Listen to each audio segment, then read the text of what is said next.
What scares you these days? Um, Does I anything? think, I think sharding on stage. That's probably my biggest fear. You know, you have just a tiny little bubble that you really want to just release. Uh, the older I get, you know, that fear becomes more realistic. So fingers crossed, I haven't really gotten there yet, but that is 100% my biggest fear. I'm I I mean, I'm early in the game here, and I planned to ask that question of every one of my guests, but I feel Yeah. like we've just had a moment together where I can safely say that no guest ever in this podcast will ever give an answer better than that. Hey, That is a home run. Hey, listen, you're a drummer. You got nothing to worry about, you know? Yeah, that's true. You can back off stage, just back off, and you could probably just sit in it the whole show and no one would know.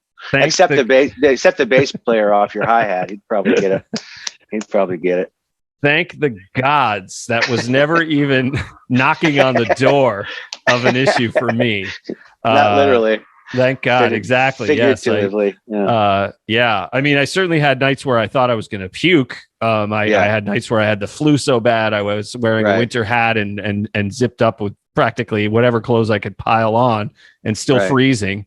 But again, that's just part of the deal. You just try to go with it, and under most circumstances, you make the show happen.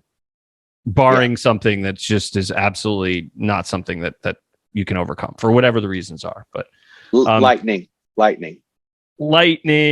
The club owner is a coke snorting lunatic, and he runs off with the money before the show. You know, there's so many things that can go sideways with when you're interacting with so many people involved in making a show happen. But then you start taking speakers and stuff like that. You just you compensate yourself with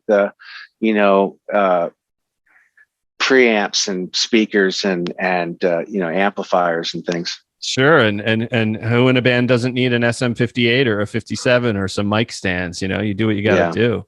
It belongs to me now. Yeah.